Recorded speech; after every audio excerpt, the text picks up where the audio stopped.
was 17 when my mom looked me in the eyes and chose her fiancé over me. And the worst part wasn't losing her, it was hearing her say she believed I was the one trying to seduce him. Daniel was perfect to everyone else. The kind of man who opened doors, remembered birthdays, and called my mom his second chance at happiness. But behind closed doors his attention felt wrong. The way his eyes lingered, the way his voice dropped when we were alone, the way he said things that sounded harmless until you really heard them. And when I tried to tell my mom the first time, she brushed it off. The second time she got irritated, and the third time Daniel stepped in before I could even finish, sat her down like he was the victim and said I'd been acting strange around him, that I was confused, that I was trying to get his attention. And I'll never forget the way she looked at me, not confused, not concerned, just disappointed, like I had already crossed a line in her mind. And she told me if I didn't stop, I couldn't stay there anymore. So I did what I had to do. I shut up, stayed in my room, avoided him like he was poison, and counted the days until I turned 18. And the second I did, I left without looking back. No goodbye, no closure, just silence. And for 5 years I built a life without her, working late shifts, taking classes when I could afford them, learning how to survive without a safety net, and she never once called.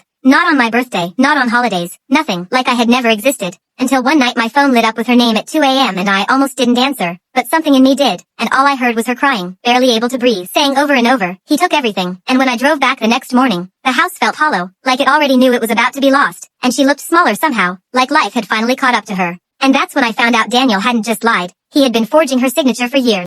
Refinancing the house, opening credit lines, draining hundreds of thousands of dollars from the one thing she owned outright, all while sleeping next to her every night like nothing was wrong. And when she finally confronted him, he didn't panic. He didn't apologize. He just smiled and told her she was easy, then walked out with another woman waiting in the car like it had all been scheduled. And I should have left her there. I had every reason to, but I didn't. Not because I forgave her, but because I needed to understand how deep this really went. And the deeper I looked, the worse it got. Because Daniel wasn't sloppy, he was careful, too careful. And that's what led me to a storage unit paid in cash under a fake name. And when we finally got inside, it wasn't just documents, it was a system, folders stacked in rows, each one labeled with a woman's name, photos, notes, property details, timelines. My mom wasn't special, she was just another target, one of many. And suddenly, everything made sense. The charm, the manipulation, the lies, it was all part of a pattern. And that's when things finally turned. Because one of those women had already started fighting back in another state, which meant Daniel wasn't invisible anymore. He was trackable, and once the cases connected, everything unraveled fast. Charges stacked up, fraud, identity theft, exploitation, and for the first time, he didn't get to walk away clean. Now he's facing years behind bars, and my mom managed to keep what was left of the house, but not without a cost. Because every time she looks at me now,